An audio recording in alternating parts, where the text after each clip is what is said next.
We've got some breaking news today as scientists have discovered the saltiest place on Earth, which was found in the bedroom of an average demon hunter. For 24 hours, Skillcapped has been live on the scene investigating what caused so much salt to appear. We think it might have something to do with the meta for the average PvPer. So we put together an updated realistic tier list to make sense of all this salt. Wait a second. Hello, this is Skillcapped.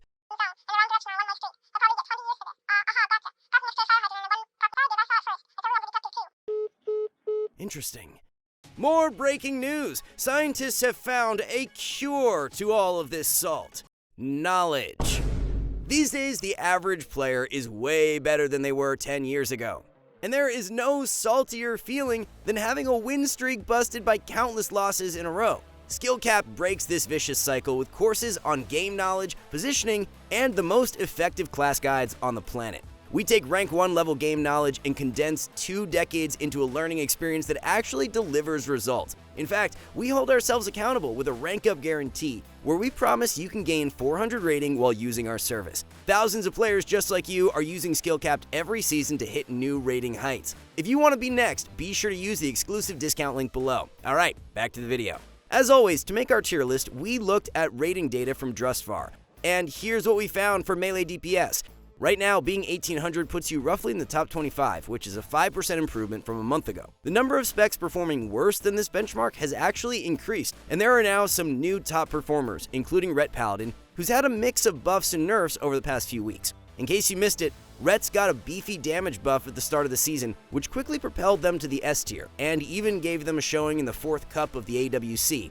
But you don't have to be a sweaty gladiator to play this spec, because it turns out Ret has one of the highest win rates across all ratings. And this makes sense because the most popular melee in the game at low ratings is Warrior, who Ret Paladin has no problem dealing with thanks to its anti-melee toolkit.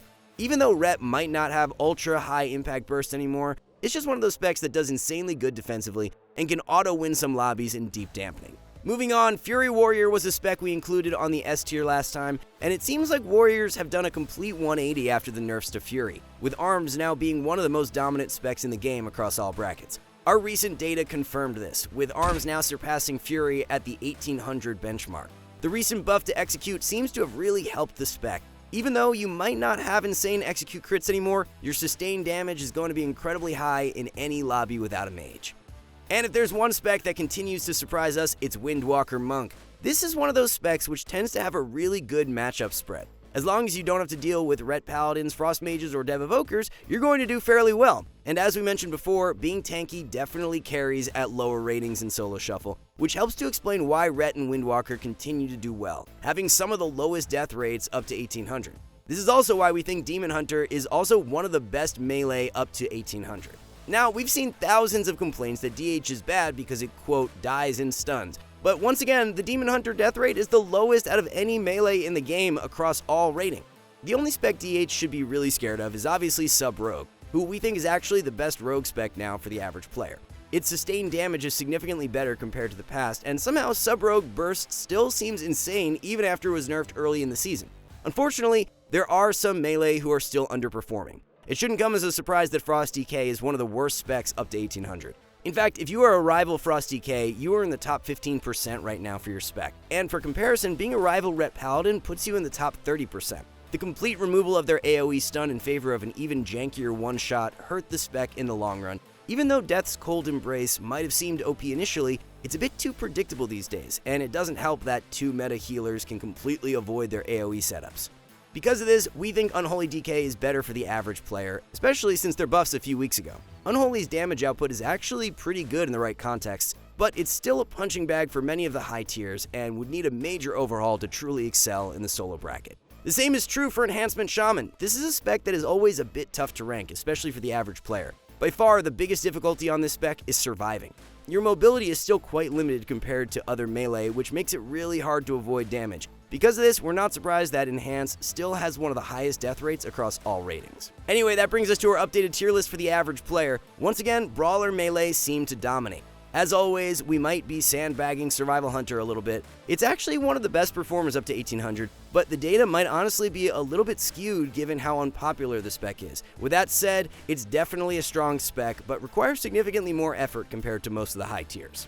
But now, let's take a look at the best range DPS right now. Right now, being 1800 in Solo Shuffle puts you roughly in the top 30% for your role. Ranged are a bit more evenly split, but have some obvious underperformers, including Affliction Warlock and Fire Mage, with many of the overperforming specs being the tankier casters, even including Demo Warlock and Shadow Priest. Despite the fact that it might not be performing the best, we still think BM is easily an S tier spec for the average player. It's just silently OP.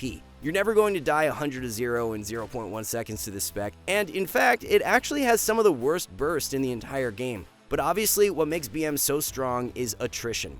The ability to pump out insane sustained damage with routine CC on the healer makes Beast Mastery fit in with almost every lobby. And while Marks might have some very specific issues into Brawler Melee, you can't deny the lethality of its burst damage. It's just a massive execution test for anyone trying to climb past Rival. Another spec we think gets silently carried by consistency is Elemental Shaman. Obviously, there were some concerns in the early season after the redesign to Primordial Wave, but after getting massively buffed, this spec is doing really good across all rating.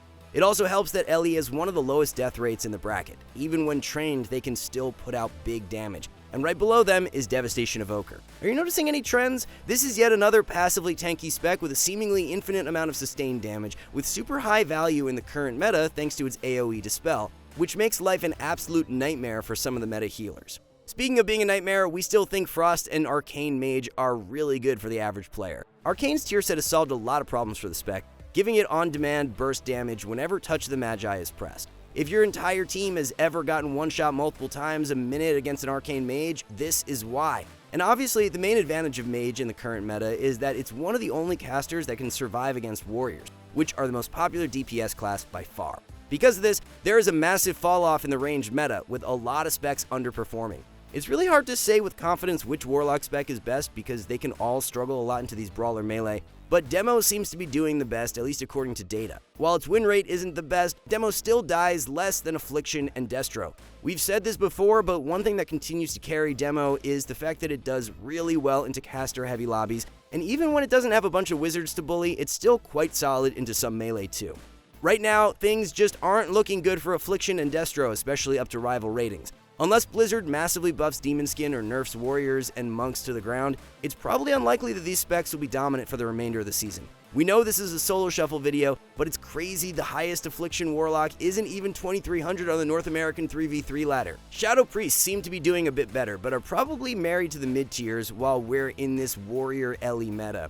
Another problem for many of these casters too is the fact that the two most dominant healers both have immunities to Dispel Protection. Holy Priests in Angel form and Resto Druids in Ancient of Lore can dispel UA and VT with zero repercussions, which makes life tough for some of those dot classes who already struggle to cast. And even though Boomies don't need to cast 90% of their damage, it's still a target dummy for a lot of the mobile melee, which is why the spec continues to have a super high death rate. On top of this, the healing meta isn't great at all for Balanced Druid. They typically want Resto Shamans and Prez Evokers to be the best healers, which obviously isn't the case. But if there's one spec we think struggles the hardest at low ratings, it's Fire Mage, who has some of the worst damage in the game right now. The fundamental problem with Fire is that it needs to play hyper-aggressive in order to win, but can't really do so right now with how much damage some specs are doing. And even when you can play aggressive, your impact damage isn't too great, even when combustion is up. It's kind of like a catch-22. You either kite away and do nothing, or push in and die. That brings us to our ranged meta for the average player, with the more durable wizards being close to the top. Just like Survival Hunter, Augmentation Evoker is performing ridiculously well in the climb to 1800, but we still think it's a bit of a wild card. The problem with gimmicky one-shots is that putting all of your eggs in one basket doesn't really work too well in Solo Shuffle, since you can only press your cooldowns once or twice a game. Unfortunately, the healer meta is still pretty homogenous. But first, if you're 1800, you are roughly in the top 30% of all healers. We will admit that this data is a bit weird, given the fact that the population of priests just dwarfs everyone else. This is probably why Holy and Disc are technically the only overperformers in the meta, with everyone else performing worse overall. Yes, even Restoration Druids. With that said, we think Resto Druid is in a much better position this season for the average player. In the past, the skill floor of this spec was a huge deterrent for a lot of players, but after multiple buffs and one of the most forgiving tier sets of all time, Druid is a much better option at lower ratings. And like clockwork, we think Holy Paladin is an excellent choice for the average player. Just like Holy Priest, it's one of those healers that seems to do well across the entire ladder. It is arguably the third best healer at high MMR, and possibly even the second best healer at lower ratings. Simply having an abundance of cooldowns can make it easier to control the game, even when you have some questionable DPS on your team. And this is why we still think that Preservation Evoker, Mistweaver Monk, and Resto Shaman are still the bottom 3 healers for the average player. While healers like Shaman and Evoker can do a lot to influence the game offensively, they're just way too easy to grief to be consistently good for the average player. While there have been some recent quality of life buffs to Restoration Shaman, they haven't really addressed the core issue of healing output. It doesn't matter if there are 500 utility buttons on your bars if you need to spend half the game hardcasting Healing Surge. But between these 3 mid-tier healers, we currently have our eyes on Mistweaver Monk. It's definitely seen some big improvements at higher ratings, but it's always one of those specs that requires a lot of effort and is incredibly punished by mistakes. Anyway, we think the healer meta for the average player is actually remarkably similar to high ratings. Priests, druids, and paladins all seem to be on top, with everyone else trailing behind. With that in mind, if you want to see easy rating gains this season, you need to take our class courses. We teach damage and healing from the ground up, focusing first on damage goals, and then teaching you how and when to sequence each ability before giving you the most lethal burst sequences. These are just a small part of an entire course which teaches every spec from the ground up. And if you want to try something new, we've even leveled up our add-on, which now shows Bislists directly in-game as part of the #1 PvP UI. And to help you stay ahead this season, you can now import talent strings automatically without needing to tab out. Skillcapped is the only place that promises you will actually reach your potential thanks to our rating gain guarantee. Be sure to click the special link below to get started. For now, we want to thank you all for watching. See you soon.